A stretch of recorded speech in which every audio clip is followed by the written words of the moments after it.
Bapa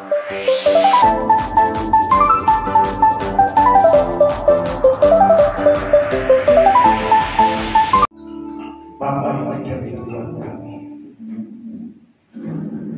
ini doa kami Tuhan, agar firman Tuhan yang kami dengar saat Engkau berbicara kepada kami pada pagi ini, kami diubahkan, hati kami menjadi baru. Amin. Memiliki hati Yesus.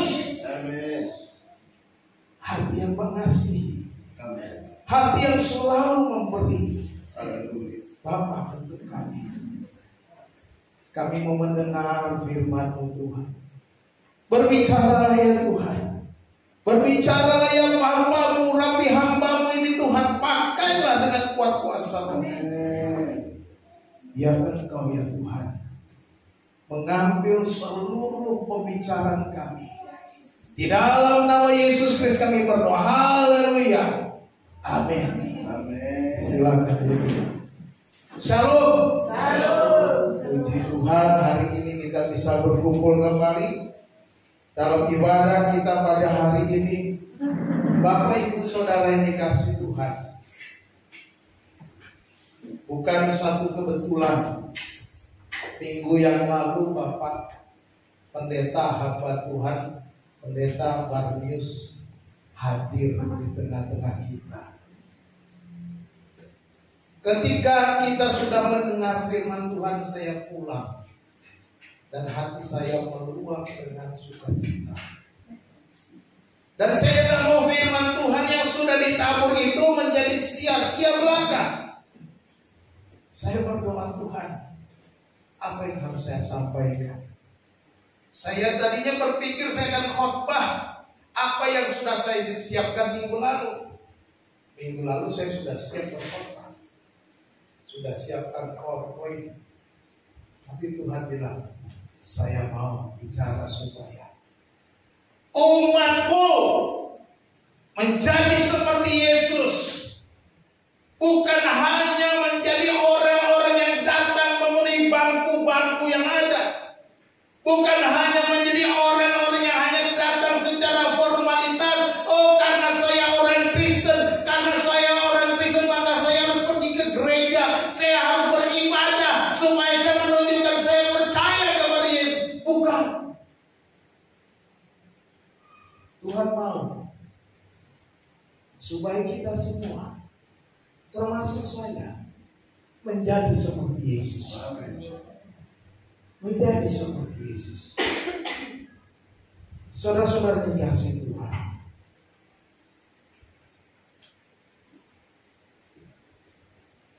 mengaku percaya kepada Yesus memang harus hidup seperti Yesus. Tidak bisa hanya bilang saya percaya. Kita mengucapkan pengakuan iman rasuli, aku percaya kepada Yesus Kristus. Bukan hanya sekedar ucapan. Kalau kita orang percaya, pengakuan iman kita itu, kalau dikatakan 12 pengakuan iman rasuli. Tetapi kalau saudara kita Muslim dan 2 kalimat syahadat, orang yang mengucapkan itu harus wajib kalau mau menjadi seorang murtadin, mualaf, wajib.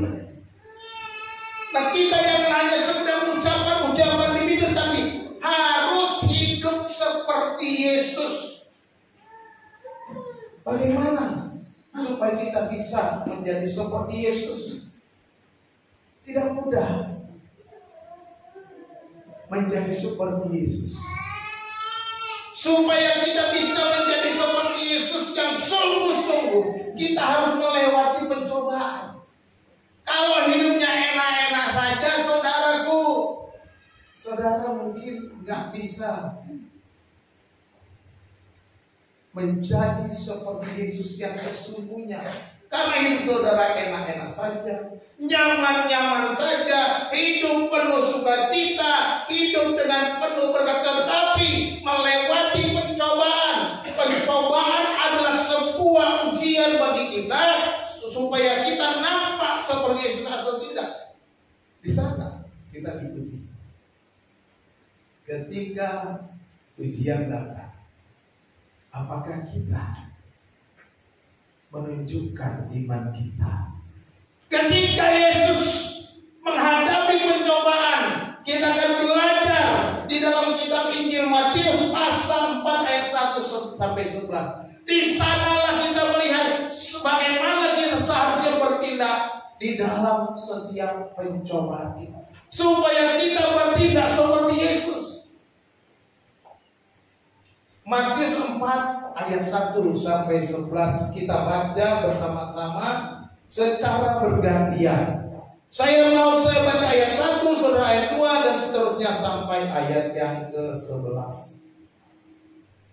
Saya mulai Matius 4 ayat 1 sampai 11. Maka Yesus dibawa oleh Roh ke padang gurun untuk dicobai iblis. Dan setelah berpuasa 40 hari dan 40 malam, akhirnya laparlah Yesus. Lalu datanglah si pencoba itu dan berkata kepadanya, jika engkau anak Allah, perintahkanlah supaya batu-batu ini menjadi roti. Tetapi Yesus menjawab, ada tertulis, manusia hidup bukan dari roti saja, tetapi dari segala firman yang keluar dari mulut Allah. Kemudian iblis membawanya ke kota suci dan menempatkan dia di gubungan bait Allah. Lalu berkata kepadanya, jika engkau anak Allah, jatuhkanlah dirimu ke bawah, sebab ada tertulis mengenai engkau, ia akan memerintahkan malaikat-malaikatnya, dan mereka akan mengangkat engkau di atas tangannya, supaya kakimu jangan terjatuh kepada batu. Yesus berkata kepadanya, ada pula tertulis, janganlah engkau mencobai Tuhan Allahmu. Dan iblis membawanya ke atas gunung yang sangat tinggi, dan memperlihatkan kepadanya semua kerajaan dunia dengan kemudahannya. Dan berkata kepadanya, semua itu akan kuberikan kepadamu jika engkau sujud menyembah aku. Maka berkata Yesus kepadanya, nyata iblis, sebab ada tertulis, engkau harus menyembah Tuhan Allahmu, dan hanya kepada Dia saja engkau berbakti. Lalu iblis meninggalkan dia. Dan lihatlah, malaikat-malaikat datang melayani Yesus. Haleluya. Hidup ini tidak selalu enak. Hidup ini tidak selalu menyenangkan terus-menerus. 24 jam sehari, 7 hari seminggu, 365 atau 366 hari per tahun. Tidak.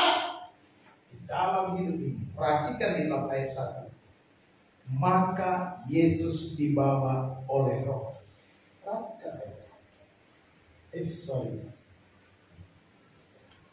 Oleh Roh. Huruf besar diterjemahkan oleh lembaga. Ini menunjukkan bahwa ada kalanya saudara dan saya dibawa memasuki berbagai macam pencobaan, ujian-ujian, dan Tuhan membiarkan iblis mencobai kita sama seperti Ayub. Ayub menjadi seperti Yesus karena dia lolos dalam pencobaan. Demikian juga kita sebagai orang yang percaya, ada 3 hal yang kita harus ingat supaya kita bisa menjadi seperti Yesus. Di dalam kisah pencobaan ini kita akan belajar bagaimana menghadapi dan hidup seperti Yesus. Yang pertama, kita harus memiliki kasih yang tanpa syarat. Amin. Memiliki kasih yang tanpa syarat. Ini sesuatu. Kita seringkali berbicara tentang kasih. Tadi kita menyanyikan kasih yang terindah. Kasih yang selalu memberi, katanya. Bagaimana dengan kita? Yesus memulai pelayanannya dengan pencobaan, menghadapi pencobaan. Yesus mengakhiri pelayanannya juga dengan pengorbanan hidupnya hidupnya, nyawanya di atas kayu salib di Golgota. Artinya Yesus melakukan pelayanan tanpa syarat. Dia memberi seluruh hidupnya, memberi seluruh waktunya, memberi setiap aspek hidupnya hanya untuk menyatakan kasih yang tanpa syarat, tidak mementingkan apa yang dia dapatkan daripadamu. Ketika dia memberi dirinya, ketika dia memberi hidupnya kepada saudara, dia tidak berharap bahwa saudara akan membayarnya. Dia tidak berharap bahwa saudara akan datang membawa semua harta membayar itu. Tidak. Dia memberi karena kasih. Karena kasih. Tidak ada yang lain. Itu yang dia lakukan. Dia memberi tanpa syarat. Yesus datang ke dunia ini karena kasih yang besar. Yesus datang oleh karena kasih yang memberi, kasih tanpa syarat, memberi tanpa syarat, memberikan hidupnya. Bahkan dikatakan dalam Yohanes pasal 3 ayat 16, ayat yang terkenal itu. Karena begitu besar, mari kita baca sama-sama 2, 3. Karena begitu besar kasih Allah akan dunia ini, sehingga Ia telah mengaruniakan anaknya yang tunggal, supaya setiap orang yang percaya kepadanya tidak binasa, melainkan beroleh hidup yang kekal. Cuma itu yang diharap. Bukan uangmu, bukan hartamu, tetapi sekadar supaya setiap orang percaya. Kasihnya tanpa syarat, supaya orang percaya, dan oleh percayanya tidak binasa, melainkan beroleh hidup yang kekal. Inilah yang Yesus lakukan, kasih tanpa syarat. Hidup kita harus berubah.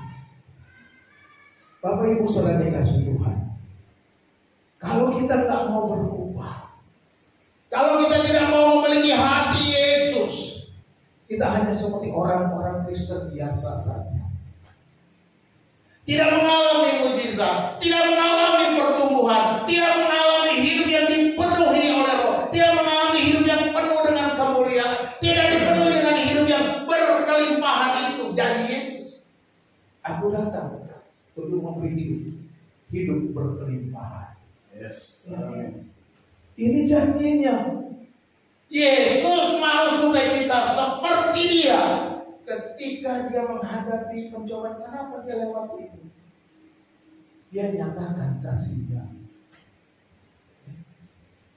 Kalau bukan karena kasih, Dia mungkin protes. Bapak, kenapa harus aku dibawa di sini untuk dicobai sama si bolis itu?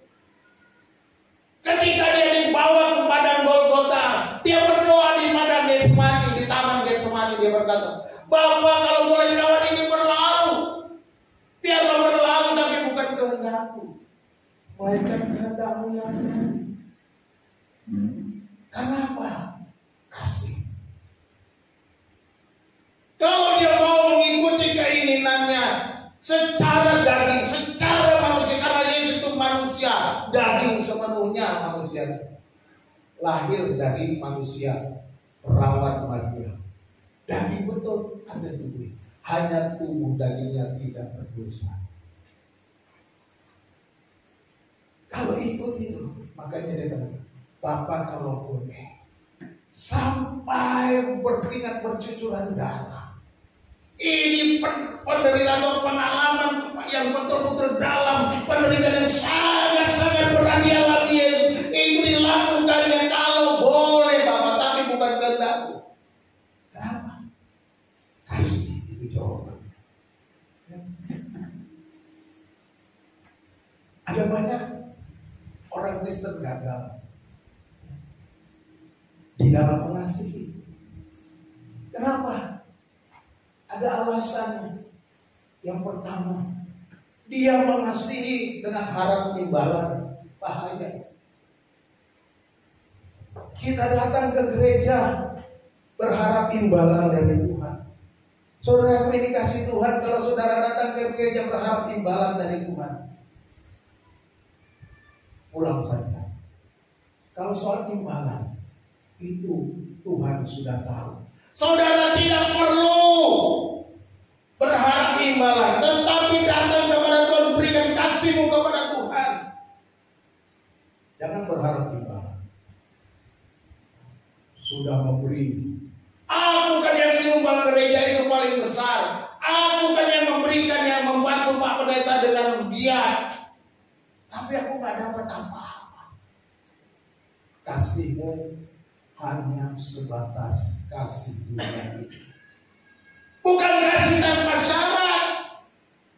Yesus tidak minta dari kita imbalan. Dia hanya minta apa? Kita percaya kepadanya. Itu saja cukup. Ada juga orang yang mencari puji-pujian, cari puji-pujian, maunya dipuji, maunya dianggap, wah saya ini kan majelis yang paling rajin. Kok nggak ada penghargaan sih dari gereja? Kok selama ini saya udah kerja sekian tahun, sejak gereja ini dirintis, saya berdiri paling depan, saya berjuang paling depan. Tapi apa pujiannya? Tidak pernah Pak Pendeta bilang, kau hebat. Saudara, kau cari pujian dari manusia, keliru. Biarkan Tuhan yang memuji. Kau hebat, kau luar biasa, kau hebat, kau telah melakukan yang terbaik. Itulah yang kita harapkan. Ada juga orang memberi, mengatakan kasih, mengharapkan upah. Itu semua upah, mencari upah. Seringkali kita mendengar, saya sering kali mengarahkan kita supaya kita memberi persepuluhan, bukan supaya kita mendapat upah. Ya enggak. Saya sudah ajarkan ini berkali-kali. Kita memberikan persepuluhan kita karena kesetiaan kita kepada Tuhan, bukan karena upah. Kita memberikan persepuluhan kita karena ketaatan kita akan firman Tuhan, bukan karena upah. Memang ada janji di sana. Tetapi perhatikan baik-baik dalam Maliaki pasal 3. Bawalah seluruh persembahan persepuluhan itu kemana? Ke rumah Tuhan. Tujuannya apa? Supaya ada persediaan makanan di dalam rumahku. Itu tujuan. Karena orang Lewi, mereka nggak punya tanah, nggak punya ladang. Mereka harus makan juga. Jangan cuma suku-suku yang lain makan enak, bisa makan daging, bisa makan yang lezat-lezat. Lalu orang Lewi dibiarkan kelaparan. Makanya Tuhan katakan supaya ada persediaan makanan. Ketaatan kita dalam melakukannya, kesetiaan kita melakukan perbuatan itu karena kita mau melakukannya. Baru kemudian, kalau sudah punya tujuan yang benar, supaya punya hati yang benar, karena kasih tanpa syarat, maka kita bisa berpegang kepada ayat bagian selanjutnya.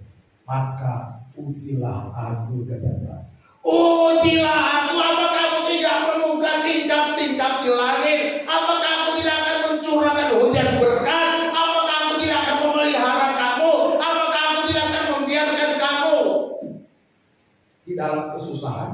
Tidak. Hanya orang-orang yang setia berhak memuji.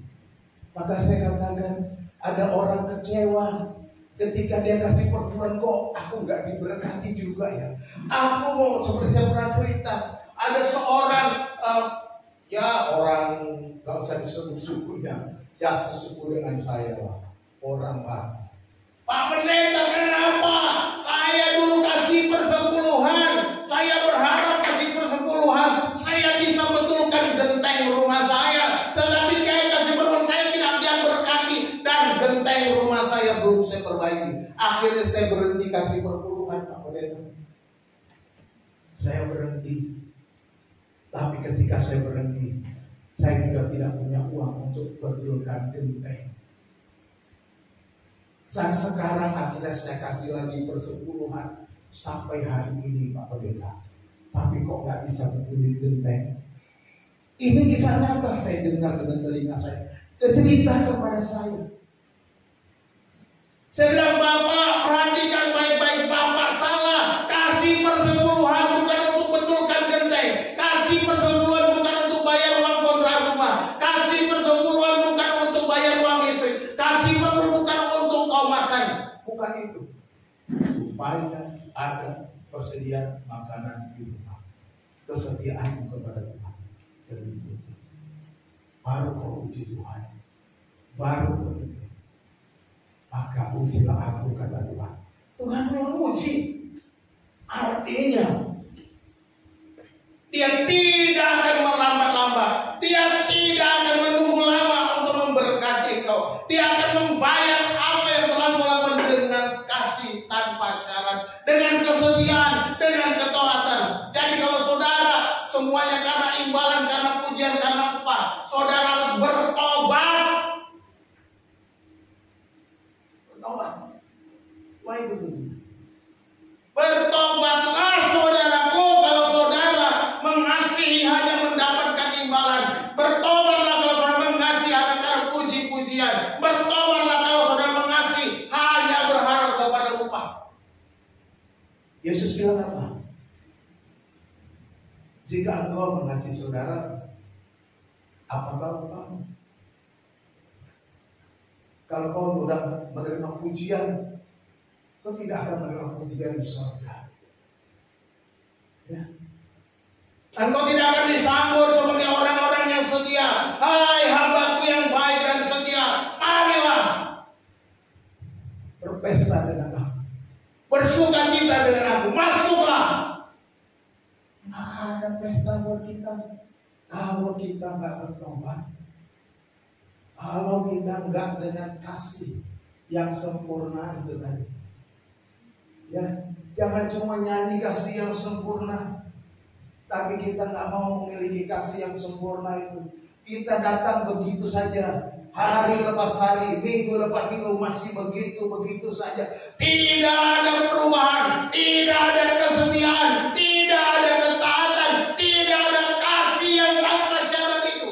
Yesus melewati pencobaan, mulai dari padang gurun sampai ke bukit Golgota dengan kasih tanpa pamrih. Ini yang Yesus lakukan.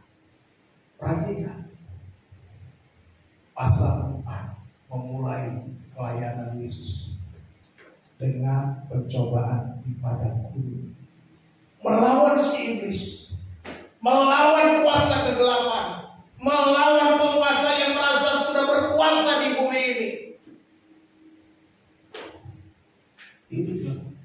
Dan itu terus menerus sampai ke bukit Golgota. Di dalam pelayanannya ada orang-orang yang terus menerus berusaha menghambat pelayanan Yesus. Ada orang-orang yang berusaha menangkap, membunuhnya. Orang-orang Farisi, ahli-ahli Taurat membenci dia. Hanya beberapa orang yang mau percaya kepadanya, seperti Nikodemus yang datang diam-diam kepada Yesus. Yesus lakukan itu. Yesus memberi dirinya. Yesus mati di kayu salib oleh karena kasih tanpa syarat, karena Dia mengasihi engkau, mengasihi aku, mengasihi kita semuanya. Dia berikan semuanya. Bukan karena kau hebat. Kemarin kelas kau hamba, aku hamba. Kita semua hamba. Kalau kita berkata aku hamba Yesus, tapi kita tidak bisa menjadi seperti Yesus. Kita tidak layak lagi di surga. Jadilah seperti Yesus yang memiliki kasih tanpa syarat. Yang kedua yang kita belajar dari pencobaan ini, menjadi seperti Yesus adalah kita percaya penuh akan firman Tuhan. Percaya penuh akan firman Tuhan. dia selalu menggunakan firman Allah untuk melawan itu. Apa yang dia katakan? Ayat 4 dia bilang, ada tertulis, manusia hidup bukan dari roti saja, tetapi dari setiap firman yang keluar dari mulut. Ini yang dia menggunakan firman untuk menyatakan bahwa hidupmu bergantung kepada firman itu sendiri, bahwa hidupmu tidak ada apa-apanya tanpa firman Allah. Hidupmu tidak berarti tanpa firman Allah, bahwa manusia tidak hidup dari nasi saja, manusia tidak hidup dari singkong saja, manusia tidak hidup dari keju saja, manusia tidak hidup dari roti saja, tapi dari setiap firman yang keluar dari Allah. Saudaraku, ini Alkitab buku biasa, bisa dibakar, bisa disobek, bisa dirusak oleh manusia. Tapi di dalamnya setiap tulisan, setiap kata, setiap isinya kalau saudara baca, firman Tuhan ini berkuasa. Firman Tuhan ini keluar dari mulut Allah. Dikatakan segala tulisannya dihembuskan oleh Allah. Allah menghembuskan nafasnya untuk firman ini tertulis. Matius, Markus, bahkan dari perjanjian lama, mulai dari Musa. Allah menghembuskan rohnya kepada orang-orang pilihan yang menuliskan semua. Jadi itu, ketika Yesus katakan, akan kamu anak Allah, kau bisa ubah batu-batu jadi roti, makan aja, batalkan puasa. Dan Yesus tidak mau. Dia bilang, manusia tidak hidup dari roti saja. Aku kuat, aku hidup, aku ada oleh karena firman Allah. Itu yang dikatakan. Saudaraku dikasih Tuhan, saya sudah suruh siapkan kursi untuk saya duduk. Kenapa? Saya sebentar siang jam 2 khotbah di persekutuan alumni SMA saya. Minggu ini penuh. Kamis pelayanan, Sabtu pelayanan, Minggu pelayanan di Curug, di gereja Salmasi di Curug. Senin pelayanan lagi, khotbah lagi. Alumni STT, saya alumni STT alumni SMA. Minggu hari Senin depan alumni sekolah biologi di hadapan pendeta-pendeta. Artinya saya siap-siap supaya saya nggak tahu. Tapi puji Tuhan, aku bisa berdiri oleh karena firman Allah. Aku bisa bertahan oleh karena firman Allah. Itu yang terjadi, saudara yang kasih Tuhan. Yang ketiga, Yesus bilang apa? Ada pula tertulis, jangan engkau mencoba dengan Allah. Iblis mulai licik. Dia pakai juga firman Allah. Sejak di dalam di Taman Eden juga dia memutarbalikkan firman Tuhan untuk mencobai buah Hawa. Dia juga bilang, kan jatuhkan dirimu, kan ada tertulis juga. Nanti malaikat-malaikat disuruh menangkap kamu supaya kamu kakimu nggak terantuk pada batu. Yesus dicobai dengan firman Tuhan juga. Hati-hati saudara. Kalau kita tidak mau menguasai firman Tuhan, tidak mau belajar firman Tuhan, iblis bisa saja menyamar sebagai malaikat terang, kata firman Tuhan, mencobai kita. Jadi harus ingat, Yesus bilang, janganlah engkau mencobai Tuhan. Gunakan firman Tuhan, kuasai firman, percaya penuh firman Tuhan bahwa firman Tuhan itu penuh kuasa, dan jangan mencobai Tuhan Allahmu dengan menggunakan firman Tuhan. Jangan Saudara nyebrang, saudara bilang, oh nanti Tuhan tolong saya, nyebrang aja sesukanya, ketabrak mati. Lalu di sorga ditanya, Tuhan kok nggak lindungi saya? Ya kamu yang goblok. Kenapa nyebrang asal nyebrang? Emang kamu itu ayam? Ayam matanya di pinggir, jadi kembang bisa lurus dia jalannya. Kamu bukan ayam, kamu punya otak. Jangan mencobai Tuhan dengan menggunakan ayat. Jadi gunakan firman Tuhan dengan baik, dengan benar. Yang ketiga dicobai lagi, Yesus bilang apa? Hanyalah itu sama ada tertulis, engkau harus menyembah Tuhan Allahmu dan hanya kepada Dia sajalah engkau berbakti. 3 kali diuji, 3 kali dijawab dengan firman Tuhan. Iblis tahu tujuan Yesus datang ke dunia menjadi Mesias itu supaya semua kerajaan itu menjadi miliknya Yesus. Karena Yesus menjadi Mesias, Raja segala raja, akan memerintah di bumi ini. Dan dia bilang, jangan cepat aja deh. Ya. Iblis bilang ini jangan cepat, daripada kamu lama-lama berapa tahun lagi, 3 tahun lewat jalan ini, mendingan kamu sembah aku kalah, nanti aku serahkan kuasa dunia itu. Apa Yesus mau jalan cepat? Apa Yesus mau jalan pintas? Apa Yesus mau jalan yang paling gampang? Tidak. Dia tidak membiarkan dirinya melewati jalan pintas, melewati jalan yang gampang, tetapi dia melewati via dolorosa, jalan menuju salib. Dia berkata, nyala kau iblis.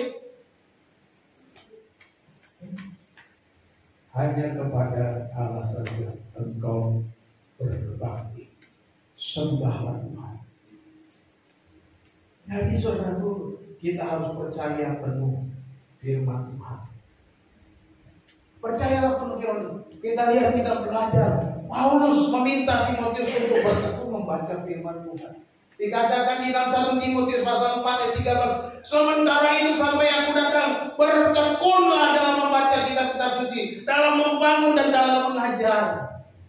Paulus tahu pentingnya kitab suci. Dia bilang kepada Timotius yang masih muda, dia bilang kepada Timotius yang diberikan pelayanan di kota Efesus, di sana pelayanan yang berat. Engkau mungkin dianggap masih rendah karena engkau muda. Engkau mungkin tidak ada apa-apanya. Tetapi kata Paulus kepada dia, sementara itu sampai aku datang, bertekunlah. Apa dikatakan? Bertekunlah dalam membaca kitab suci. Jadi bagaimana kita? Pendeta Barnabas bilang apa? Sudah baca Alkitab 52 kali. Berarti kalau 52 kali umur. Artinya setahun sekali dia baca. Sejak itu kalau dihitung gitu. Saya baru sepertiganya dari pendeta baru, makanya saya kalah urapan. Saya sejak SMP, Alkitab itu menjadi penting buat saya. Ketika saya datang ke Jakarta, diantar bapak saya untuk sekolah, bapak saya sendiri datang ke Jakarta dengan bapak saya, dengan ibu saya. Saya dibawa ke toko buku mulia. Dia bilang, nah kamu pilih, kau belum mau beli buku apa? Pak, saya mau beli Alkitab. Yes. Itu yang saya katakan, Pak, saya mau beli Alkitab. Nggak ada yang lain. Cintaku kepada Tuhan, saya mau beli buku Alkitab itu. Yes. Dibelikan Alkitab. Dan itu saya baca. Makanya saya katakan kalau saudara mau melayani Tuhan, kalau saudara belum pernah baca Alkitab secara keseluruhan, mendingan bertobat, baca ulang lagi. Gak bisa kita baca, memberitakan firman Tuhan tanpa baca Alkitab. Gak tahu nanti, bisa ngalor ngidul ngomongnya. Bukan Tuhan yang bicara, tapi pikiran kita bicara. Tetapi di sini makanya Paulus katakan, bertekunlah membaca. Ini. Jadi kita harus benar-benar percaya penuh akan firman Tuhan. Bagaimana caranya? Kita harus belajar. Kita harus membaca. Paulus juga meminta untuk dia berpegang teguh kepada firman Tuhan. Di dalam 2 Timotius pasal 3 ayat 15 sampai 17. Ingatlah juga bahwa dari kecil engkau sudah mengenal kitab suci yang dapat memberi hikmat kepadamu dan menuntun engkau kepada keselamatan oleh iman kepada Kristus Yesus. Segala tulisan yang diilhamkan Allah, yang dihembuskan Allah, memang bermanfaat untuk mengajar, untuk menyatakan kesalahan, untuk memperbaiki kelakuan, dan untuk mendidik orang dalam kebenaran. Ayat 17. Dengan demikian, kalau kita mempercaya kitab suci, kalau kita hidup dengan firman, dengan demikian tiap-tiap manusia kepunyaan Allah diperlengkapi untuk setiap perbuatan baik. Amin. Karena ada firman Tuhan. Firman Tuhan membuat kita siap sedia, ready melayani, ready memuliakan Dia. Setiap manusia kepunyaan Allah. Allah sudah siapkan semuanya. Tinggal on the road. Gak perlu repot. Pasti sukses, pasti berhasil. Saudaraku, apa itu pabrik mobil? Sering kan buat mobil macam-macam merek, bermacam-macam tipe. Tapi pada waktu ada kalanya, pada waktu suatu sekian tahun mereka lewati, ternyata di belakang semua mobil merek ini, tipe ini, jenis ini, tahun sekian, mohon dibawa kembali ke pabrik karena ada yang salah. Walaupun dijual on the road sudah siap semuanya, tapi masih ada yang salah, ditarik ulang untuk diperbaiki. Tapi saudara dikasih Tuhan. Firman Tuhan katakan setiap manusia kepunyaan Allah, ready on the road, ready dan siap untuk diperlengkapi dengan segala perbuatan baik. Kalau saudara masih belum bisa berbuat baik, saudara salah pabrik, ya, pabriknya salah. Kalau saudara masih belum, saudara perlu masuk ke pabrik yang benar. Mulailah mencintai firman Tuhan. Bacalah berulang-ulang. Oh, saya sudah baca Pak 1 kali. Itu sangat kurang. Saudara belum tahu apa-apa kalau baca 1 kali. Pak, bosan Pak bacanya, apalagi masuk kitab Tawarikh. Apa sih itu Pak, nama-nama tuh so abrak-abrak, capek Pak, bosan, ngantuk Pak. Ada maksud Tuhan semua itu ditulis. Nama-nama itu penting, silsilah itu penting. Bahwa apa yang kita alami, apa yang kita percaya bukan isapan jempol. Ada orang-orang, ada manusia, ada yang hidup, itu adalah saksi bahwa firman Allah ini ya dan amin. Haleluya. Jadi kita sudah siap. Paulus sendiri pun, dia tidak hanya bilang kepada Timotius belajar Alkitab. Paulus juga bilang, aku pun perlu belajar Alkitab. Dia di sini. Kalau engkau datang kemari, dia bilang kepada Timotius, jika engkau kemari, bawa juga jubah yang tertinggalkan di Troas. Tapi kan cuma di situ, karena musim dingin, dia perlu jubah. Ya, dia memang perlu penghangat. Tetapi apa namanya? Yang kutinggalkan di Troas, di rumah Karpus, dan juga don't forget, jangan lupa itu kitab-kitabku, terutama perkawinan itu, karena di sana dicatat firman Tuhan. Karena pada waktu itu Alkitab secara tertulis belum dibukukan, Alkitab belum ada dalam buku seperti kita punya. Dan puji Tuhan,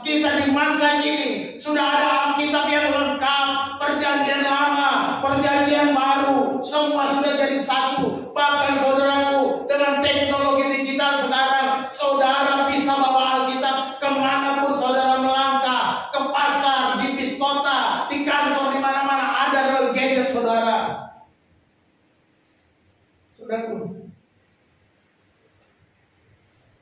kenapa saya suka baca Alkitab pakai handphone saya? Bukan saya pikir ini gak penting, ini penting. Saya baru saja beli Alkitab, baru saja, secara online. Alkitab terjemahan baru 2, TB2. Jadi LAI sudah menerbitkan Alkitab terjemahan baru edisi 2. Dan saya mau baca sekarang mulai dengan edisi 2. Karena ada perubahan-perubahan. Saya mau baca mulai dengan TB2 ini. Dari Kejadian sampai Wahyu kemarin. Kita bersyukur. Saya berusaha di gadget cari, belum ada TB2-nya. Mau download, nggak ada. Jadi saya beli Alkitabnya. Di HP saya bukan cuma ada Alkitab, ada tafsiran. Di HP saya bukan cuma Alkitab, semuanya ada, bahasa Ibrani, bahasa Yunani, semuanya ada. Ada konkordansinya lengkap semua. Jadi kalau saya baca Alkitab, maka kadang-kadang saya dengar khotbah, saya tersebut, saya cek itu, oh ini bahasa ini katanya ini dari. Saya makanya belajar kalau dengar khotbah bukan dengar aja. Saya mau tambah diberkati. Makanya ketika saya dengar firman Tuhan, mungkin secara kalau dia Pak Pendeta Bermuis ini memang seorang pengkhotbah KKR. Seorang penginjil, pembakar, menyemangati, membangkitkan, membawa roh yang membangkitkan. Dan saya juga dibangkitkan kembali. Betapa penting menjadi seorang hamba. Tetapi menjadi seorang hamba kalau engkau tidak seperti Yesus, nggak ada artinya itu. Engkau bukan hamba sesungguhnya. Engkau hanya hamba dunia ini. Engkau hanya hamba bagi dirimu sendiri. Menjadi seperti Yesus, engkau harus pegang firman Tuhan, sebab firman Tuhan itu adalah pedang roh. Paulus katakan, dan terimalah ketopong keselamatan dan pedang roh, yaitu firman Allah. Pedang roh, perhatikan Yesus ketika melawan iblis, dia gunakan pedang roh itu. Ada tertulis, setiap firman yang diucapkan oleh Yesus menusuk ke ulu hati si iblis, menusuk si iblis, menyerang si iblis, dan kena. Tidak ada yang meleset sama dia. Sebab pedang roh ini, firman Tuhan katanya, lebih tajam daripada pedang bermata dua manapun. Ya, bisa memisahkan jiwa dan roh. Luar biasa. Firman Tuhan itu pedang untuk kita bisa melawan kuasa-kuasa kegelapan. Firman Tuhan itu bisa pedang melawan kekhawatiran saudara. Ketika saudara khawatir, firman Tuhan menjadi jawaban. Ketika saudara takut, firman Tuhan menjadi jawaban. Ketika saudara memikirkan berbagai macam, firman Tuhan menjadi jawaban. Nah, lawanlah si iblis itu dengan pedang. Jadi kita belajar di sini dari Yesus dalam pencobaan. Dia pegang penuh firman Tuhan. Kalau kita nggak pegang penuh firman Tuhan, apa kita layak disebut seperti Yesus? Enggak layak. Jangan bilang kau mau seperti Yesus. Seperti Yesus. Seperti Yesus.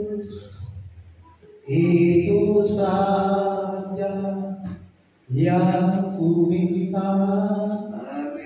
Kalau kita bilang ini, Tuhan, aku minta seperti Yesus, tapi kita tak cinta firman Tuhan, kita gagal. Kita tidak cinta firman-Nya, tidak percaya firman-Nya, kita gagal menjadi seperti Yesus. Dan yang ketiga kita lihat menjadi seperti Yesus. Lawanlah semua dosa, menolak semua dosa. Ya. Halo, Orang-orang yang sudah diselamatkan, jangan lagi hidup di dalam dosa. Jangan lagi hidup dengan dosa-dosa yang sudah mengikatmu di masa lalu hidupmu. Ketika engkau belum percaya kepadanya, ketika engkau masih hidup di dalam dunia ini, ketika engkau curang, ketika engkau mencuri, ketika engkau berzina, ketika engkau menipu, dan semua itu jangan lagi lakukan. Ketika engkau menjadi manusia yang baru, ketika engkau di dalam Yesus, lawan dan hajar semua dosa, tolak semua dosa. 3 kali Yesus dicobai, dia tidak mau mengikuti kemauan si iblis. Artinya dia melawan, menolak dosa yang ada. Tawaran iblis adalah tawaran untuk berbuat dosa. Setiap kita dicobai, kita menghadapi apa? Tawaran menghadap dosa. Mau dosa lagi atau tidak? Yesus tidak pernah memberi kesempatan kepada iblis. Tidak ada kesempatan untuk dosa. Tidak ada kesempatan untuk iblis berkuasa di dalam kehidupannya. Inilah kita menjadi seperti Yesus yang selalu menolak dosa. Yakobus berpesan, kita harus melawan iblis. Ya, karena itu tunduklah kepada Allah. Yes. Tunduklah kepada Allah. Itu kunci pertama. Dan lawanlah iblis, maka ia akan lari terbirit-birit daripadanya.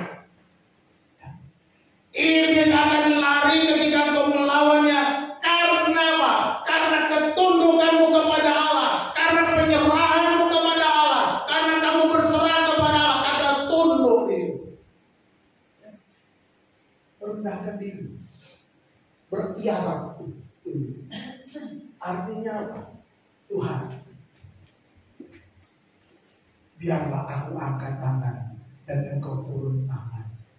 Ketika kita melawan bukan dengan kuat kuasa kita, ketika kita melawan bukan karena kepintaran kita, tetapi melawan karena apa? Karena ketundukan kita karena menyerahkan semuanya kepada kuasa Allah yang bekerja. Dosa memang tidak mudah dilawan, apalagi dosa sudah jadi kebiasaan tanpa ketundukan. Makanya pendeta harus bilang, doa kurang, doa penting.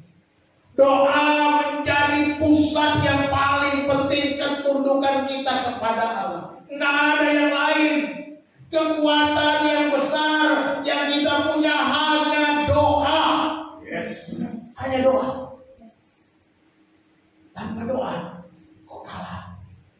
Melawan iblis bukan dengan doi, ya. Bukan dengan doku, ya. Tapi dengan doa. Kalau tidak, maka jadi dosa. Ya. Jadi hati-hati, lawanlah iblis. Karena apa? Iblis terus mencari orang yang dapat ditelan. Ya, di dalam 1 Petrus pasal 5 ayat 8 dan 9. Sadarlah dan berjaga-jagalah, lawan musuh iblis berjalan keliling sama seperti singa yang mengaum-aum dan mencari orang yang dapat ditelannya. Halo? Dia keliling-keliling ke rumahmu, ke rumah tetanggamu. Dia lihat ke rumahmu dulu. Orang Kristen ini lagi begini-begini. Lalu dia ke tetangga. Tahu nggak? Tetanggamu sebelah begini. Akhirnya tetangga itu cerita marah. Saudara marah. Kurang ajar itu tetangga. Awas kamu ya. Nah, itu. Karena kita tidak tunduk kepada Allah, kita enggaklah. Akhirnya apa? Kita nggak sadar. Dia jalan keliling seperti singa mengapa. Ternyata dia tidak cuma ke tetangga saudara. Dia datang juga di gereja. Dia datang duduk dekat rumah dia. Iblis itu makhluk roh. Bukan cuma Tuhan yang dan malaikat-malaikatnya. Karena iblis juga masuk di gereja mencari kesempatan, cari peluang. Udahlah, kamu kan tadi malam habis kerja keras, begadang capek, tidur aja, gak usah dengar firman. Sudah gak apa-apa, Tuhan juga ngerti kamu. Saudara mulai tidur enak juga. Pendeta khotbah berteriak, dia gak dengar lagi. Bukan cuma itu, ada yang mendengar dengan seriusnya. Tapi ketika dengar serius menempel, dia bilang ini pendeta kurang ajar. Dia pernah aja ngomong, dia nggak tahu perasaan, nggak tahu kenapa aku ditipu orang. Ini bukan masalah uang kecil, tapi begitu besar. Enak aja ngomong mengampuni, bagaimana? Nggak bisa. Iblisnya berarti mau aja kamu dibodohin sama Tuhan pendeta. Kamu sudah merugikan banyak ini. Pendeta bertulis pagi-pagi kalau saya baru saja los. Tapi apalagi itu bukan soal uang, tidak masalah. Hidup itu perlu sukacita. Karena hidupnya bukan karena masalah uangnya, tapi oleh karena firman, oleh karena Tuhan. Maka dikatakan lawanlah dia dengan iman yang teguh. Lawan. Sebab kamu tahu bahwa semua saudara seimanmu di seluruh dunia menanggung penderitaan yang sama. Petrus mengingatkan pada waktu itu gereja-gereja menderita, susah payah, nggak seperti kita di Indonesia sekarang. Kita bersyukur Pak Jokowi sangat mendukung gereja-gereja, semua agama disamaratakan, kuasa dan haknya. Tapi jangan Petrus menulis surat ini. Mereka juga diingatkan, ingat baik-baik. Dan saudara-saudara tempat lain juga menderita. Ada yang dibakar, ada yang diseret-seret dengan kuda, ada yang dijadikan obor di pinggir jalan. Semuanya ada yang dihadapi dengan singa. Habislah. Penderitaan mereka berat. Tapi dikatakan lawanlah iblis dengan iman yang teguh. Jangan kalah imanmu oleh karena pencobaan. Jangan kalah imanmu oleh karena penderitaan. Kita bersyukur Yesus telah menang di kayu salib. Katakan amin. Yesus telah menang di atas kayu salib. Iblis itu sudah keok. Ingat baik-baik. Iblis sudah keok. Iblis sudah dikalahkan. Di dalam Kolose 2 ayat 15 dikatakan, ia telah melucuti pemerintah-pemerintah dan penguasa-penguasa dan menjadikan mereka tontonan umum dalam kemenangannya atas mereka. Bicara penguasa, pemerintah ini bukan bicara masalah Pilatus, bukan masalah bicara tentang Kaisar Agustus, tapi bicara tentang kuasa kegelapan seperti dalam kitab Efesus itu. Bahwa musuh kita bukan lawan darah dan daging, tapi melawan roh-roh di udara, pemerintah, penguasa-penguasa di udara. Ini yang dikalahkan. Mereka sudah menjadi tontonan. Gambaran ini diceritakan Paulus apa? Ketika orang menang dalam perang, mereka mengarah semua tawanan masuk ke dalam kota dengan sorak-sorai kemenangan. Oh, hidup, kira-kira gitu ya. Heboh. Mereka bawa tawanan menjadi tontonan. Disinilah ketika Yesus di kayu salib dipakukan di sana, ketika Yesus berkata sudah selesai, dia menyatakan bahwa penguasa itu sudah menjadi tontonan, sudah diarah dalam kemenangan Yesus. Amen. Inilah yang dikatakan oleh Paulus. Inilah yang diceritakan kepada Dia sudah keok. Iblis sudah kalah. Yesus sudah menang. Katakan amin. Amin. Kalau Yesus sudah menang, semua sudah selesai. Sudah selesai bagi Yesus. Sudah selesai juga bagi kita. Sudah selesai bagi saya. Hidup kita ini sudah selesai bagi Tuhan. Gak ada lagi yang berubah. Amin. Jadilah seperti Yesus. Pulang hari ini saya gak mau. Besok saudara masih membawa nama saudara menjadi Ferdinand yang dulu, menjadi Indra yang dulu, menjadi Hedi yang dulu, menjadi William yang dulu. Tapilah, jadilah saya adalah mengikut Yesus. Manusia baru. Saya mau seperti Yesus. Menjadi seperti Yesus. Milikilah kasih tanpa syarat. Milikilah kasih tanpa syarat, tanpa mengharapkan imbalan. Lakukan apa yang terbaik untuk Tuhan, untuk sesama tanpa syarat. Amin. Kasih Tuhan dengan segenap hati. Kasih sesama tanpa syarat. Kasih Tuhan dengan segenap hati. Kalau saudara masih perhitungan dengan Tuhan, uji lagi hatimu. Jangan perhitungan sama Tuhan. Jangan untung-untungan sama Tuhan. Gak perlu. Tuhan tahu apa yang dia mau buat. Saudara gak perlu ngajari Tuhan. Makanya sering kali saya pernah ketemu orang lalu, kalau Tuhan gak mau berkati, ya aku gak mau lagi aku berikan. Hati-hati. Aku gak mau lagi. Aku mau hidupku aku berkati.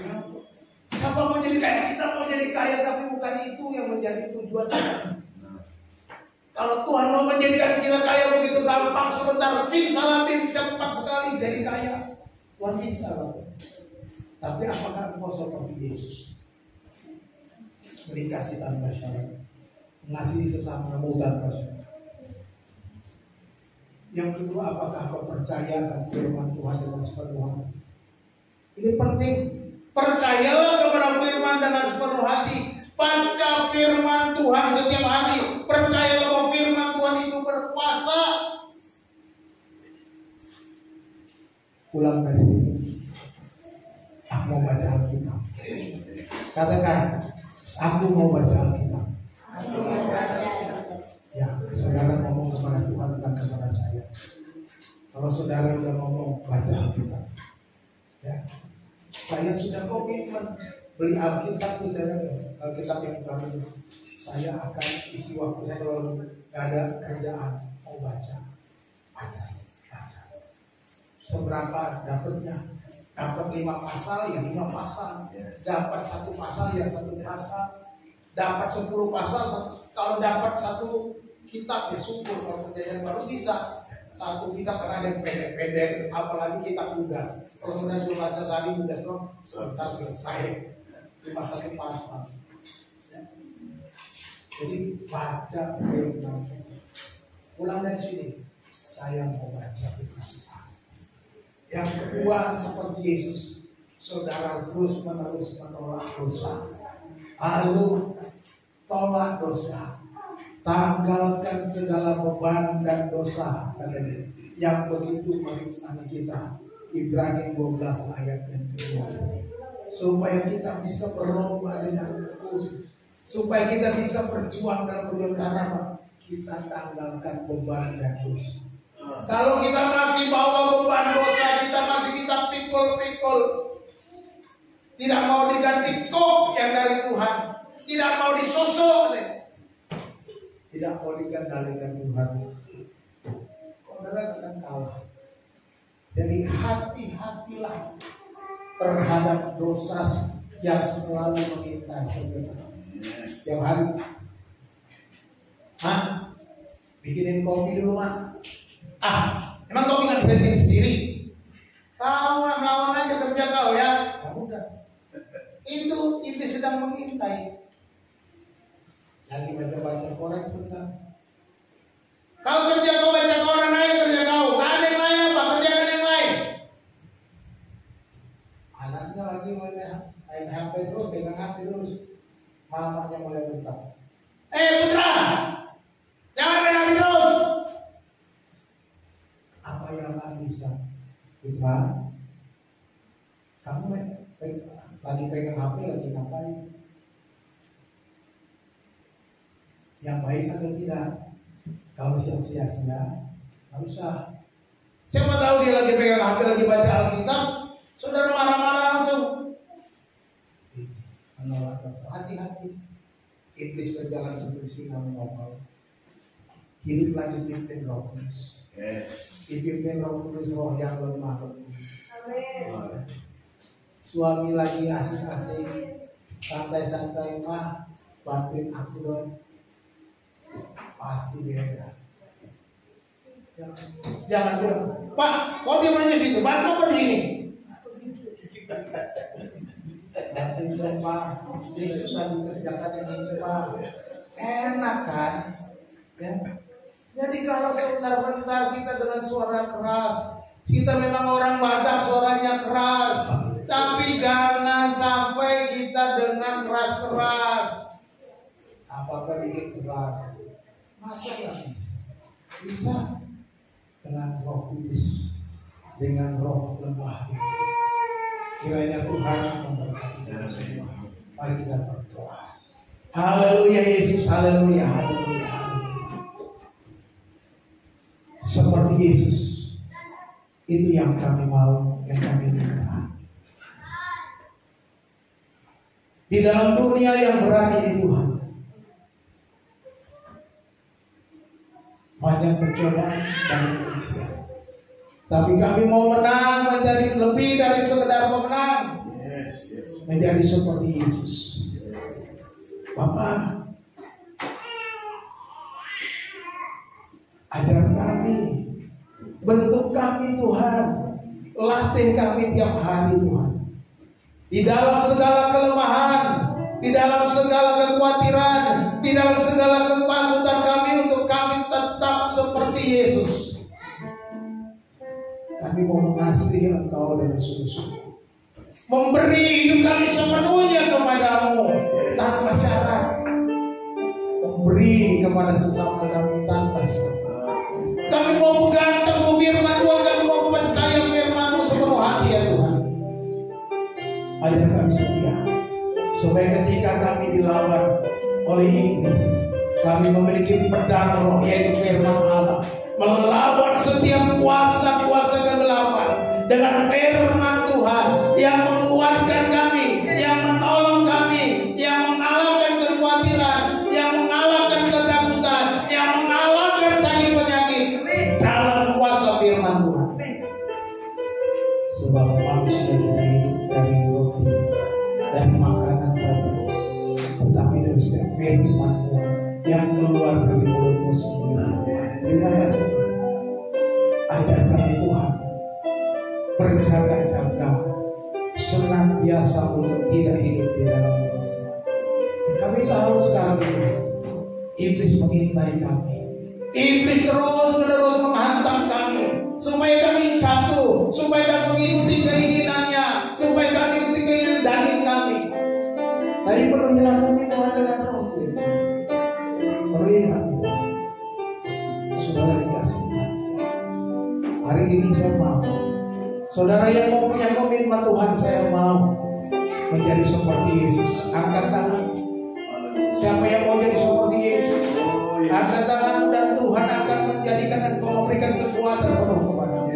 Haleluya, haleluya, haleluya. Terima kasih. Terima kasih Tuhan. Terima kasih Yesus untuk segala kekurangan. Bapak, ini Kau lihat tangan-tangan yang terangkat. Bapak, Kau melihat bagaimana anak-anak-Mu Tuhan berserah. Setelah mendengar firman-Mu, kami mau seperti Yesus. Itu saja yang kami minta Tuhan. Bentuk kami Tuhan, bentuk supaya Tuhan seperti Yesus, sehingga kami boleh membawa hidup kami kepadamu, bahkan membawa jiwa-jiwa yang baru kepadamu ya Tuhan. Sobat Yesus, setiap tangan yang terangkat Tuhan jamah, Tuhan urapi, penuhi dengan Tuhan. Jangan ada yang pulang dari tanah dengan kecewa, tapi hidup diperbaharui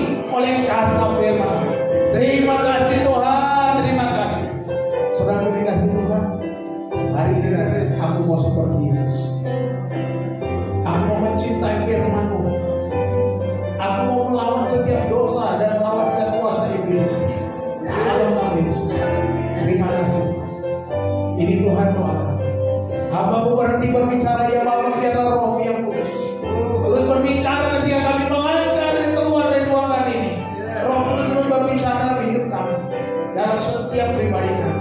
Dan kuasa Allah dinyatakan, hidup kami diperbaharui, hidup kami berkemenangan demi kemenangan oleh karena kuasa kami. Terima kasih Tuhan terpuji. Dalam nama Yesus, haleluya. Semua yang percaya katakan amin.